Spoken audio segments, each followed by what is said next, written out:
Request करता हूँ कि वो जो भर्तियों का एक मुहिम चली है पुलिस के अंदर, उसके बारे में आप सबको जानकारी दें। पुलिस के हवाले से मैं आपको ये जानकारी देना चाहता हूँ कि आने वाले महीने में अप्रैल 15 के बाद एक बहुत बड़ी रिक्रूटमेंट ड्राइव पुलिस में होने जा रही है। हमारे पास 365 वैकेंसीज हैं, जिसमें कांस्टेबलरी के ज़्यादातर वैकेंसीज हैं और 35 सब इंस्पेक्टर की वैकेंसीज हैं। इनकी जो रिक्रूटमेंट प्रोसेस अप्रैल के महीने में शुरू हो जाएगी और एडवर्टीजमेंट जल्दी ही इसके बारे में दे दिया जाएगा अखबार में। एज यूजुअल तीन स्टेजेस होती हैं इनमें, जिसमें फर्स्ट स्टेज में फिजिकल स्टैंडर्ड टेस्ट, जिसमें चेस्ट हाइट वेट वगैरह जो स्टैंडर्ड स्पेसिफिकेशंस होती हैं वो होंगी। उसके बाद फिजिकल एफिशिएंसी टेस्ट होगी, जिसमें रेस और लॉन्ग जंप हाई जंप वगैरह होती है वो होगी। लेकिन ये दोनों फेजेस क्वालिफाइंग फेज होगी, और उसके बाद रिटन टेस्ट होगी, जिसकी बेसिस पे सीनियरिटी लिस्ट जारी की जाएगी और उसके बेसिस पे सिलेक्शन होगी। और इस प्रोसेस को कंप्लीट करने के बाद जो नॉर्मल पुलिस वेरिफिकेशन का जो प्रोसेस होता है वो चलेगा, और उसके हिसाब से जो भी जिनकी भी पुलिस वेरिफिकेशंस क्लियर होंगी उनको अपॉइंटमेंट लेटर इशू कर दिया जाएगा।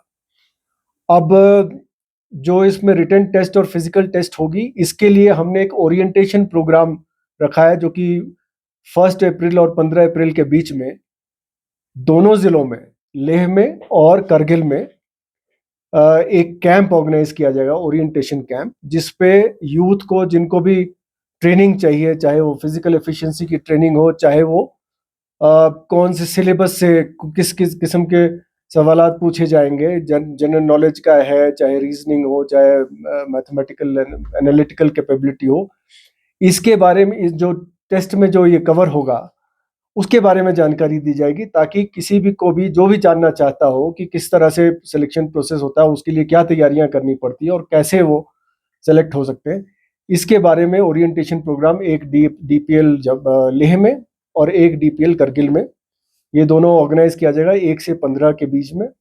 इनके बारे में जो नोडल ऑफिसर्स हैं, डीएसपी डीआर होंगे, जो पुलिस लाइंस के होंगे, उनके मोबाइल नंबर पे, व्हाट्सएप नंबर पे और ईमेल एड्रेस पे, जो कि आपको प्रोवाइड किया जाएगा, इन पे कोई भी अपने बारे में जानकारी दे सकता है, और अपनी जो ओरिएंटेशन प्रोग्राम में शामिल होने के लिए जो जो भी विलिंग है वो अपनी जानकारी दे सकता है, ताकि हम उसी को बैचेस के हिसाब से ओरिएंटेशन प्रोग्राम में ट्रेनिंग दे सके, ताकि वो अपने अच्छा से अच्छा रिक्रूटमेंट प्रोसेस में परफॉर्म कर सके। धन्यवाद। देखिए, आज नए उपराज्यपाल महोदय ने शपथ ली है, और शपथ लेने के बाद हमको सबको अधिकारियों को ये हिदायत दी है कि यहाँ के युवा पीढ़ी में जो एक जॉब्स को लेके उनकी एस्पिरेशन है उसको आगे बढ़ाया जाए, और उसके बारे में जितनी रिक्त पद हैं उनको भरने के लिए फास्ट ट्रैक प्रोसेस किया जाए। तो इसमें सबसे पहले तो मैं बताना चाहूँगा, जब से 2021 से जब से यूटी के पास ये अधिकार दिया गया, कुल मिला के 3179 3179 भर्तियां हो चुकी हैं। इसके अलावा 874 ऐसे लोग हैं जिनकी अपॉइंटमेंट लेटर तैयार हैं, कुछ को जारी हो चुके, और जो बाकी हैं, एक हम एलजी साहब के अध्यक्षता में एक रोजगार मेला कराएंगे, हो सकता है 2 जगह कराएं, एक लेह में और एक करगिल में, जिससे सबको नियुक्तियां बांटी जाएं। इसके अलावा 697 जो रिक्रूटमेंट हैं वो पाइपलाइन में हैं, जिसमें से 473 जो हैं वो ग्रेजुएट लेवल की पोस्ट्स हैं, जिसकी एग्ज़ाम अभी अप्रैल के महीने में अलग अलग शेड्यूल के हिसाब से हो रही हैं। 224 ऐसी पोस्ट हैं जो कि यूपीएससी गेजेटेड पोस्ट हैं, जो अकाउंट ऑफिसर और इस तरह की पोस्ट, मेडिकल ऑफिसर और लेक्चरर वगैरह कुछ पोस्ट हैं, जिसकी भर्तियां यूपीएससी द्वारा की जा रही हैं। और मैं हाल में चेयरमैन यूपीएससी से मिलके आया था, और उन्होंने आश्वासन दिया कि लद्दाख की एक खास अहमियत है, और उसके लिए जो बन पाएगा यूपीएससी से उसको फास्ट ट्रैक करने के लिए वो करेंगे। इसके अलावा कुल मिला के 760 वैकेंसीज और हैं, जिनका अभी अलग-अलग स्टेज पे रिक्रूटमेंट का दौर चालू होगा। कुछ ऐसी हैं जो यूपीएससी भेजी जाएंगी, जो कि 182 हैं, और जो बैलेंस हैं उसके लिए जो प्रक्रिया है वो यूटी प्रशासन के द्वारा चलाई जाएगी। तो कुल मिला के इसके अलावा मैं आपसे ये भी साझा करना चाहूँगा कि इस दौरान 2017 लोगों को डीपीसी में प्रमोशन होने के चलते उनको नियुक्तियां मिली हैं।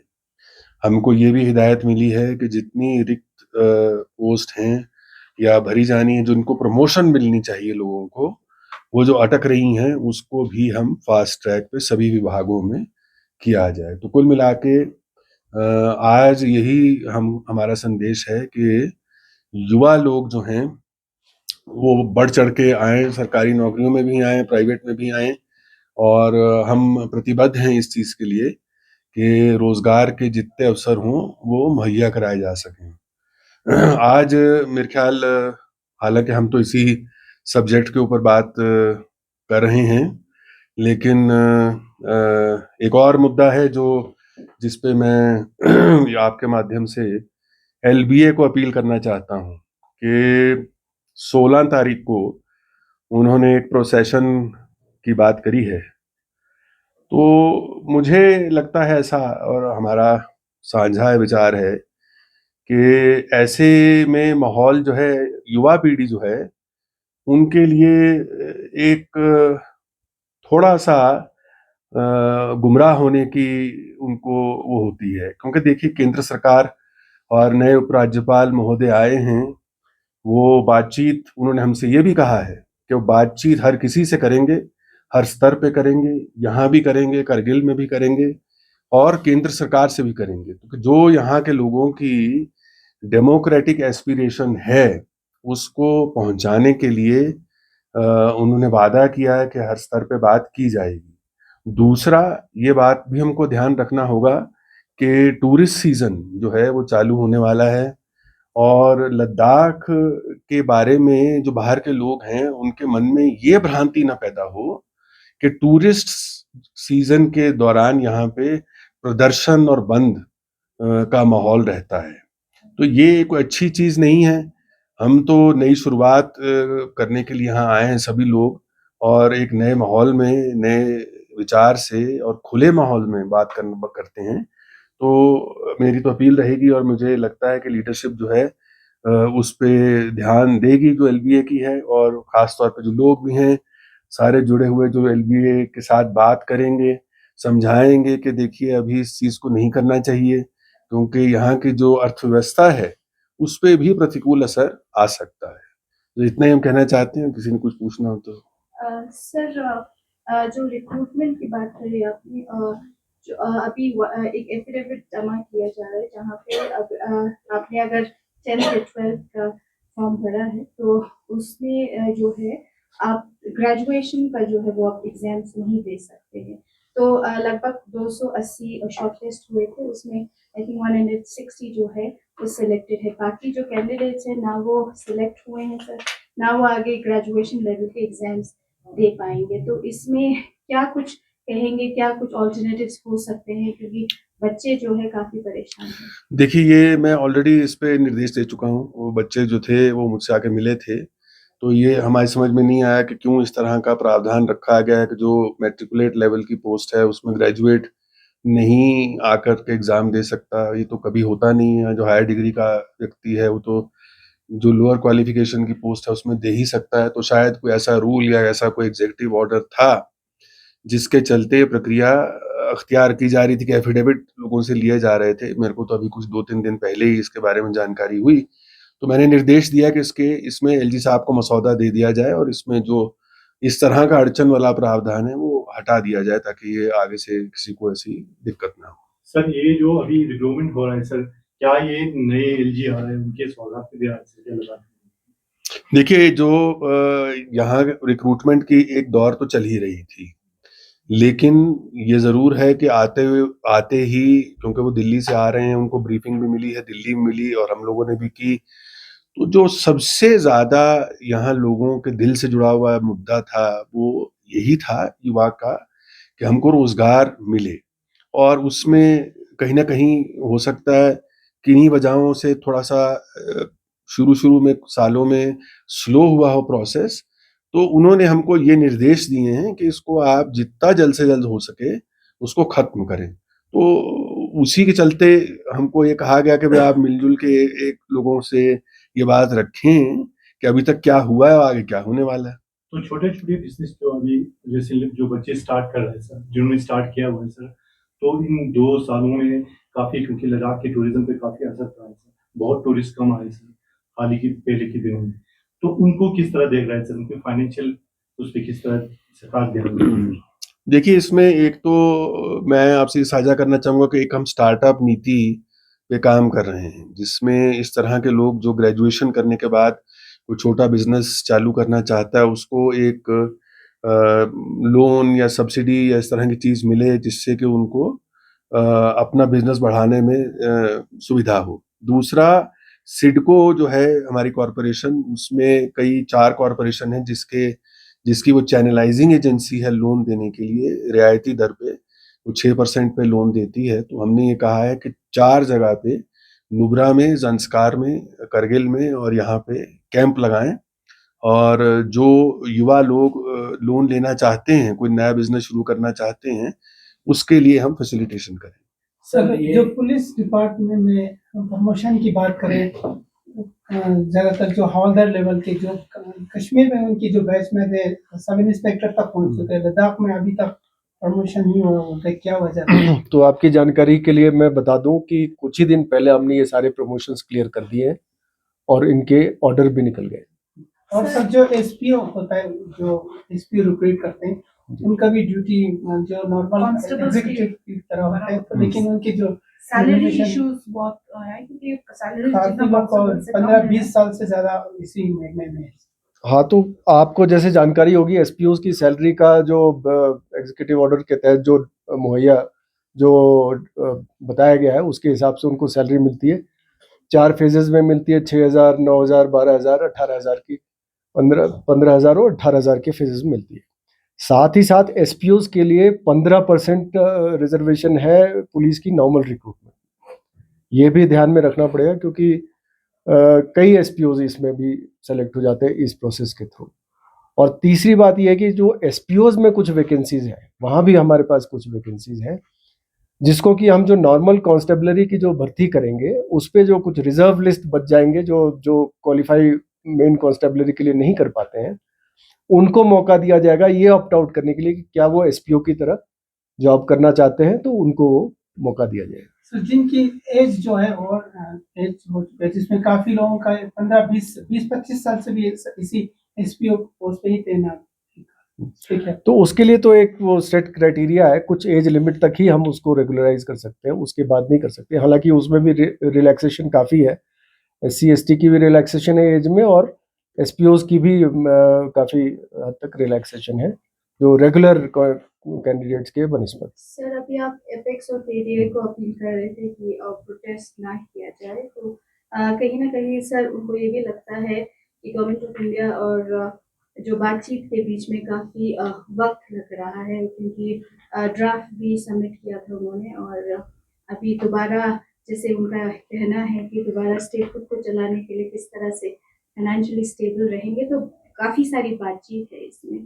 तो क्या एमएचए किस तरह रिस्पॉन्ड करेंगे आने वाले वक्त में, और क्योंकि ये डिले जो है शायद उसी का एक फ्रस्ट्रेशन हम देखते हैं, प्लस जब वो प्रोटेस्ट की बात करते हैं सर, वो एक डेमोक्रेटिक राइट होता है हर किसी का, तो उसको किस तरह से क्योंकि बीते दिनों में 24 सितंबर के अगर हम इंसिडेंट में, तो बहुत कुछ जो है जो लद्दाख के लोग जितना यहाँ पे बॉर्डर पे रहते हैं और जितना हिंदुस्तान के लिए वो काम करते हैं, वो अंदर से उतने हिंदुस्तानी है। जो टैगलाइन एंटी नेशनल का लगा था, उससे काफी गुस्सा है और पुलिस और पब्लिक के बीच में काफी डिफरेंसेस हैं अभी भी। उसको किस तरह कम किया जाए और इस मुद्दे को किस तरह सुलझाया जा सकता है? देखिए, जो गृह मंत्रालय है, मैंने पिछली बार भी जब मीटिंग हुई थी उसके बाद ये सार्वजनिक तौर पे कहा था कि मीटिंग बहुत ही अच्छे माहौल में, डेमोक्रेटिक माहौल में हुई। जो एपेक्स बॉडी है, जो हाई पावर कमेटी है, उसके अंदर एलबीए और केडीए के अलग-अलग प्रपोज़ल हैं। कुछ लोग ये कहते हैं कि स्टेटहुड चाहिए, कुछ वो लोग ये कहते हैं यूटी विद लेजिस्लेचर चाहिए, कोई 6 शेड्यूल की बात करता है और एक मसौदा जो है इस तरह का बना करके होम मिनिस्ट्री में रखा गया है।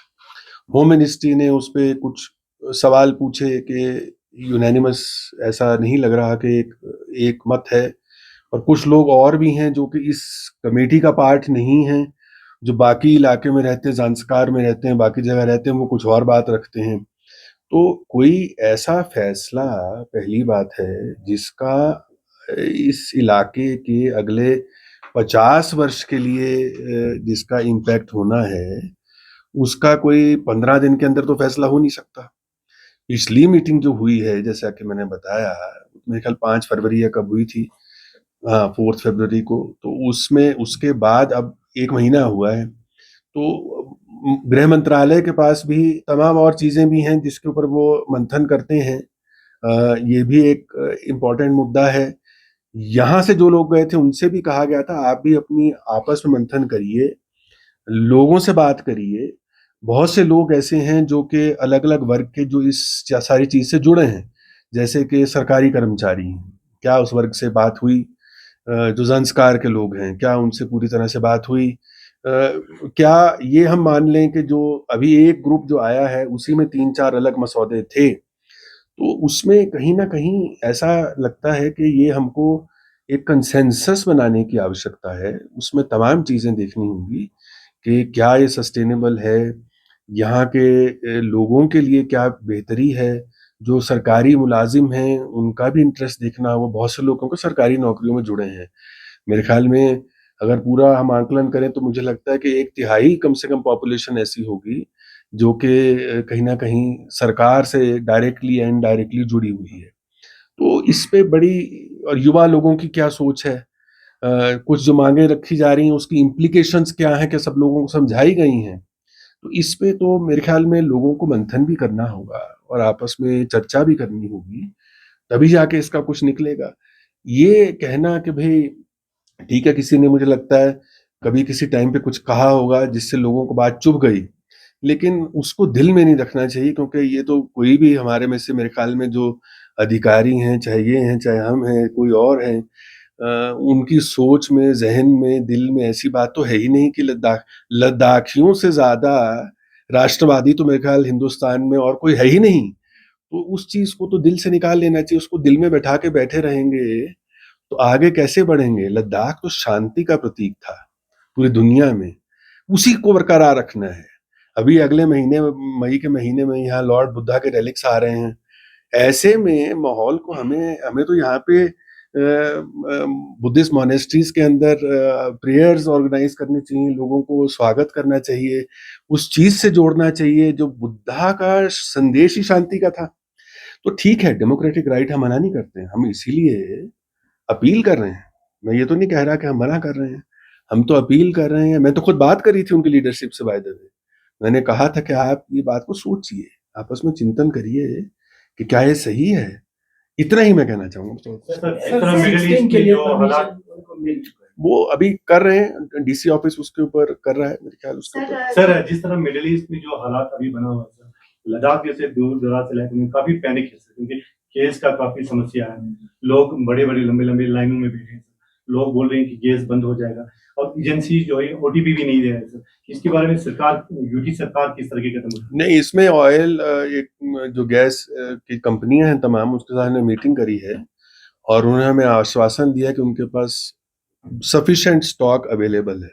लद्दाख के संदर्भ में अगर देखा जाए तो अच्छी बात ये है बाकी इलाकों के मुकाबले में कि यहाँ विंटर का स्टॉक यूँ भी वो लोग रखते हैं। तो अभी फिलहाल इमीडिएट फ्यूचर में कोई ऐसी चिंता की आवश्यकता नहीं है, तो आप लोगों को कोई घबराने की ज़रूरत नहीं है। सर मेरा क्वेश्चन डीजी सर से है।